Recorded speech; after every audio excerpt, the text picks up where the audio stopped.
Bem-vindos ao canal Verdades Ocultas da Bíblia. Torne-se membro do canal. Planos a partir de R$ 4,99. Tornando-se membro do canal, você ganha acesso exclusivo à biblioteca e ao grupo de membros. Os links do canal e do grupo no Telegram estão na descrição do vídeo.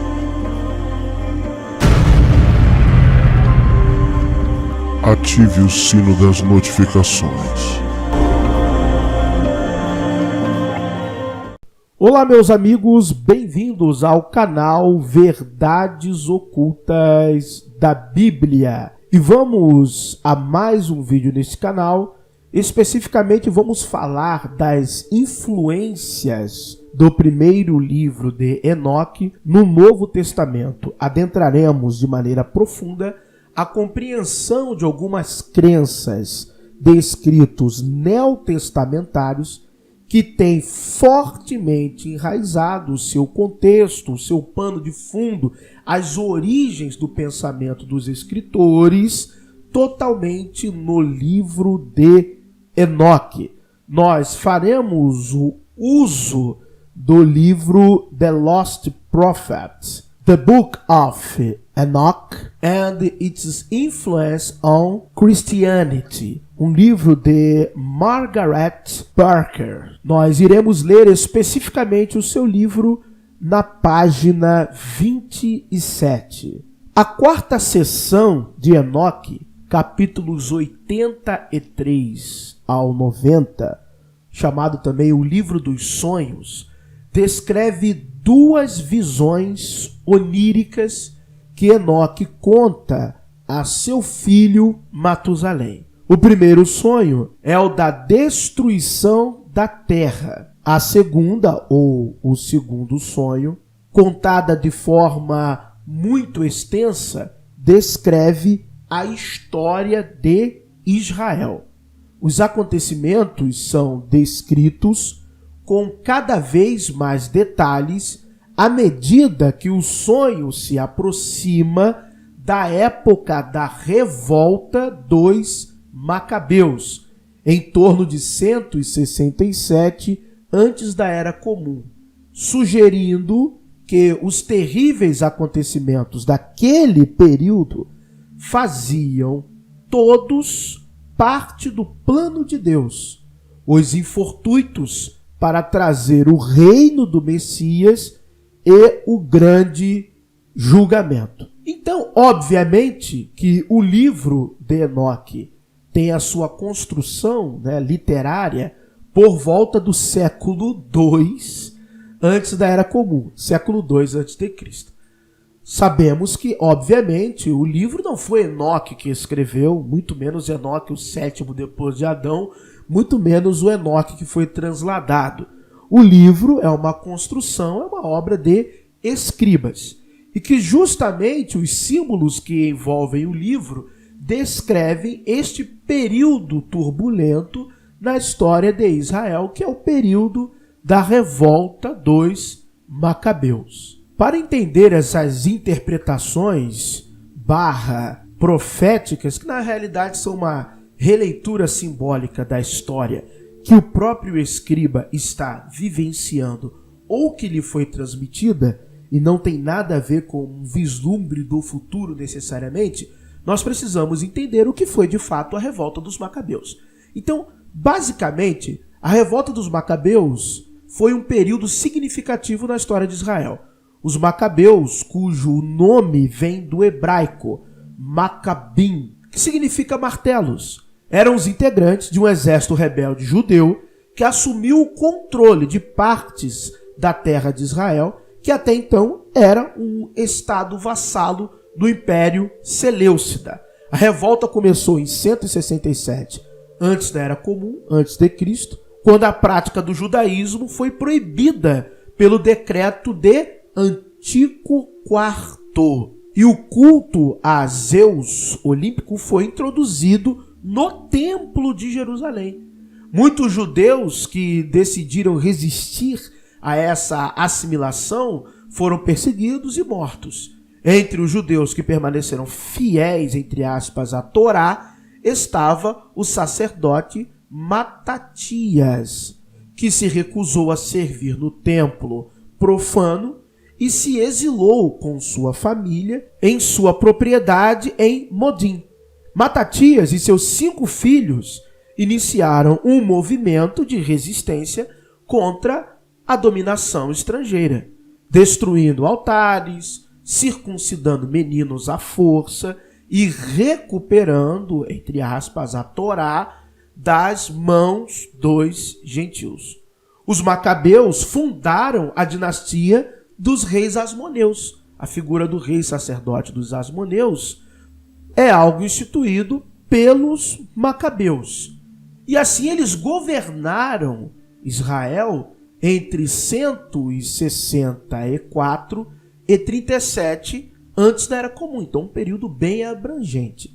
Reimpuseram a religião judaica, expandiram as fronteiras de Israel, reduziram no país a influência da cultura helenística em alguns aspectos. Durante anos, lideraram um movimento que levou à independência da Judéia e à reconsagração, vamos dizer assim, do Templo de Jerusalém, que havia sido profanado pelos gregos. Após a chamada independência, os asmoneus deram origem à linhagem real que governou Israel até sua subjugação pelo domínio romano em 37 antes da Era Comum, 37 a.C.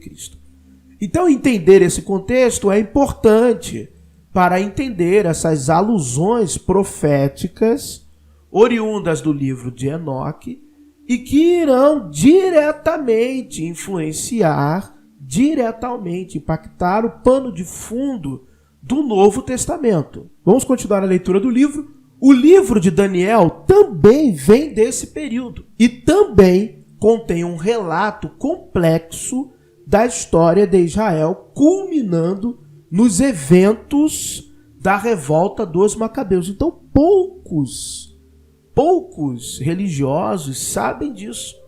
O livro de Daniel não é uma produção, até pelo estilo de escrita que está ali, pelo aramaico empregado, pelo hebraico empregado, né? Já diversos exegetas. Eu recomendo o John J. Collins, né? Doutor, especialista em apocalíptica judaica, tem um livro fantástico sobre somente o tema de apocalíptica judaica. Então eu recomendo a obra dele, né? Quando nós pegamos o livro de Daniel e analisamos ele de maneira científica, acadêmica, exegética, fazendo crítica literária, investigação filológica, exegética, estilo de escrita, a maneira como o livro é construído, há uma conclusão óbvia por parte de diversos acadêmicos. O livro é uma produção do século II, antes da Era Comum. E também aqueles eventos que estão ali descritos de maneira apocalíptica são eventos que irão culminar para este mesmo período da história, o século II, o período da revolta dos macabeus. Há lá suas tentativas e assertivas, porque eles conseguem instituir uma monarquia própria, como dito anteriormente, de se livrar do domínio do Império ou do Reino Seleucida, do Império Seleucida, de Antíoco IV. Então isso é óbvio, isso é claro. Vamos continuar a leitura, mas Daniel e Enoque diferem num detalhe importante. A história de Daniel não termina com um grande julgamento, ao contrário da de Enoque. Este é um exemplo muito claro de como o Antigo Testamento e a chamada tradição perdida diferem. A história de Enoque, como a de Daniel, é contada como uma fábula animal. Sim, porque este símbolo animalesco, bestial ou de animais é representado, é o estilo, né? Vamos dizer assim, alegórico, para representar essas forças, estas potências políticas, imperiais, monárquicas e por aí assim em diante. E também porque a escritora ela vai chamar, e na academia em parte chama-se de tradição perdida, porque de fato a construção do pano de fundo do Novo Testamento não é o Antigo Testamento. Tanto que o próprio Antigo Testamento no Novo é interpretado por alegorias. Esta é uma herança do chamado período interbíblico. Esta é uma herança que nós temos, por exemplo, nos Essênios, que nós temos em 1 Enoque. São estas tradições das crenças dos chamados apócrifos, jubileus e outros livros também, é que vão construir o pano de fundo do Novo Testamento, muito mais do que qualquer outro livro do Antigo Testamento. Apesar de nós termos citações do livro do profeta Isaías, apesar de termos várias citações do livro do profeta Zacarias, até mesmo o profeta Zacarias, todas aquelas imagens que ele vai construindo em sua tradição apocalíptica também vão desaguar no período dos Macabeus. Tudo está concentrado ali. O Novo Testamento toma esse arranjo, os escritores do Novo Testamento, e constrói o seu próprio contexto. Aí você vai dizer para mim, há quem discorde. 2 tipos de pessoas discordam. Isso eu vou ser sincero para você. Primeiro, quem não conhece a tradição apocalíptica, fato. A tradição apocalíptica não diz respeito somente aos apócrifos, os de fora, vamos dizer assim, ou os secretos e ocultos, que este é o real sentido, originalmente, do que seriam os livros apócrifos. Então, os testamentos dos patriarcas, 1 Enoque, jubileus, e também, dentro da historiografia bíblica, Ezequiel, por exemplo, é um livro apocalíptico. Zacarias é um livro apocalíptico. Daniel é um livro apocalíptico. Estas literaturas chamadas canônicas também, juntamente com os apócrifos, são reconhecidamente como compêndio, aquilo que faz parte do compêndio, que a academia irá chamar de apocalíptica judaica. Os textos que têm esta característica de um tom de revelação, de predição futurística, vamos dizer assim. Vamos continuar a leitura do excelente trabalho da professora Margaret Barker. Preste atenção no que ela vai dizer. Adão é um touro branco. Então você tem essa clareza no livro de Enoque. Este touro branco é Adão. É uma representação de Adão. E agora é muito curioso, porque o homem primordial, o Gaiomard, no Avesta, é representado por uma árvore cósmica, certo, correto, ok, e também é representado por um touro branco. Aliás, várias citações no Avesta demonstram o homem primordial como um touro branco. Os 12 filhos de Jacó são ovelhas. Os inimigos de Israel são águias, abutres, corvos e assim por diante. É uma classificação, poderíamos dizer também, as tais aves de rapina. Então você pode ver que tanto essa visão de aves comendo a carne, você tem em Ezequiel, você tem no livro do Apocalipse, você tem essa construção, sabe também aonde? No Avesta também. E você tem essa construção em 1 Enoque. Então essa imagem simbólica caracteriza muito bem o que são. Porque em Enoque fica muito fácil você ver essa alegoria saltando qual é o seu real significado.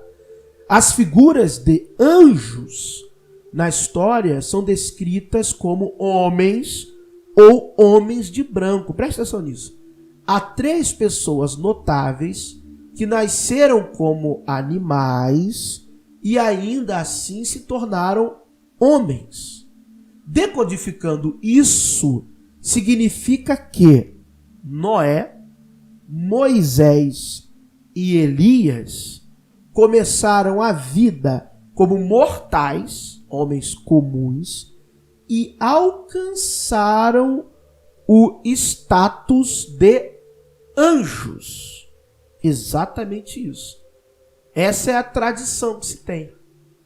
Este código de animais para seres humanos e homens para anjos é importante para a compreensão de algumas partes do Novo Testamento e dos primeiros escritos cristãos. Nas histórias da Páscoa, por exemplo, Marcos descreve um homem vestido de branco no túmulo e Mateus um anjo. Lucas tem 2 homens com roupas deslumbrantes. João tem 2 anjos vestidos de branco. Ainda existe o problema do número de figuras, mas os homens de branco ou os homens com roupas deslumbrantes eram figuras de anjos. Preste muita atenção nisso agora.